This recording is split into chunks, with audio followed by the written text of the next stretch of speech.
Halo semuanya, Halo, aku Jane. gue Luis. Hari ini kita mau ngapain sih? Hari ini kita mau ngevlog di cafe Friends with Brew. Di mana tuh letaknya, Luis? Sebelumnya kita kasih tahu dulu yang nonton. Nah, kita itu sekarang ada di One Satrio di Mega Kuningan ya. Iya, di Mega Kuningan.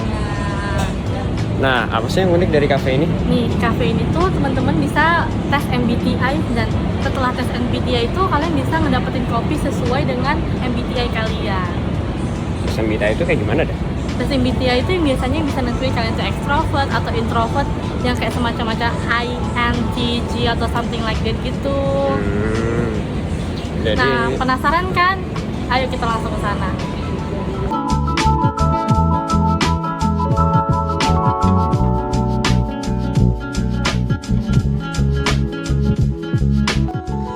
Friends with Brew adalah kafe yang menggunakan inovasi sebagai strategi marketing. Dengan konsep yang unik dan ide-ide kreatif, kafe ini berhasil menarik perhatian pelanggan sekaligus menciptakan pengalaman yang berbeda. Mereka fokus pada menciptakan sesuatu yang tidak hanya enak, tapi juga menarik secara visual dan relevan dengan tren masa kini. Cocok banget nih buat kamu yang suka explore tempat nongkrong kekinian. Menariknya, di Cafe Friends with Brew ini, pengunjung diajak untuk mengenal lebih dalam kepribadian mereka melalui tes MBTI yang bisa diakses langsung dari website khusus di cafe ini. Setelahnya, pengunjung akan direkomendasikan kopi yang sesuai dengan tipe kepribadian mereka. Sebuah konsep unik yang memadukan psikologi dan pengalaman menikmati kopi. Tidak hanya itu, pengunjung juga akan mendapatkan diskon sebesar 20% untuk pembelian yang menggunakan tes MBTI dan loyalty card sebagai apresiasi. Pendekatan ini tidak hanya menciptakan pengalaman yang personal, tetapi juga meningkatkan keterlibatan pelanggan secara kreatif.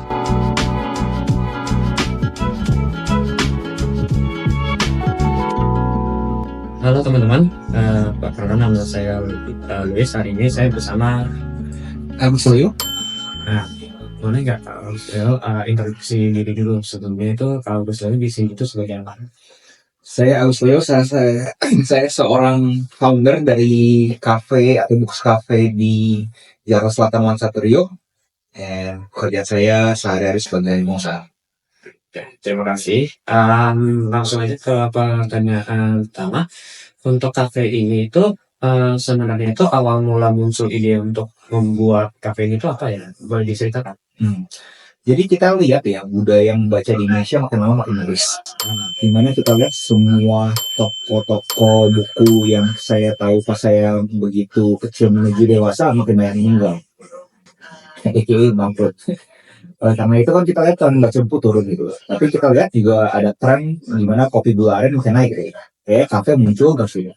Nah kita mikir gimana cara kita bisa combine dua tren tersebut. Jadi kita kan budaya yang membaca, tapi orang tuh masih bisa ngopi. Jadi pengen naikin apa yang tingkat literasi baca buat juga sekarang ya. Ya, Oke. Nah, awal mula tempat ini itu kayak usaha bareng teman atau gimana? usaha sih kita bertiga. Ya, Temenan gitu dari kuliah atau satu grup lah. suatu grup? Iya. Oke. Jadi bertiga bareng-bareng bikin kafe ini buat meningkatkan literasi anak-anak sekarang. Iya. Gitu biasa. Saya boleh nanya ya, kan di tempat ini tuh ada hal ini, yaitu kan kita bisa tes MBTI melalui QR code. Dari situ kita bisa direkomendasikan minuman yang sesuai dengan MBTI kita. Nah, itu gimana caranya? Ya, jadi kita melihat waktu itu gimana caranya kita bisa terlihat beda di orang lain. Karena kita ngomong apa deh, kalau misalkan kita ngomongin coffee shop, semua orang bisa bikin coffee shop. Apa sih yang kita berbeda gitu? Nah, salah satu jenis marketing yang kita lihat adalah, ya masalahnya adalah yang kita coba letak ke orang-orang yang suka baca buku ini. Dimana orang-orang suka baca buku ini kayak peduli banget sama MBTI-nya. Ya kan, INTJ, STJ, segala macam gitu. Nah, dari sana kita coba pikir gimana caranya kita bisa karakter tersebut itu bisa merefleksikan suatu minuman juga gitu.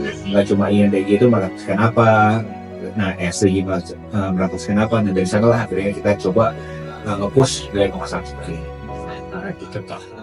Dan selama ini marketing itu tuh berhasil gitu ya Pak. Kalau definisi berhasil dalam konteks mendapatkan impresi di media sosial cukup berhasil. Tapi kalau di dalam konteks kita punya ambisi finansial, kayak masih gitu. Masih belum ya. Kedepannya rencana kakak apa ya buat apa namanya Friendship Brew ini? Saya dengar tadi itu sekarang udah ada 7 cabang ya. Ya, ini enggak jam 6 menuju 7. Target kakak apa? Kalau ditanya target, jelasnya kita pengen budayakan baca ini masih ada terus sih. Itu nomor satu lah. Kita lebih lihat dari sisi aksi sosialnya, gimana cara kita memastikan kita bikin suatu konsep F&B yang mendukung budaya baca di Indonesia. Nah, kalau secara kuantifikasinya, harapannya kita bisa lihat ke toko toko buku yang sebelum-sebelumnya, yang sampai ratusan cabang. Luar biasa.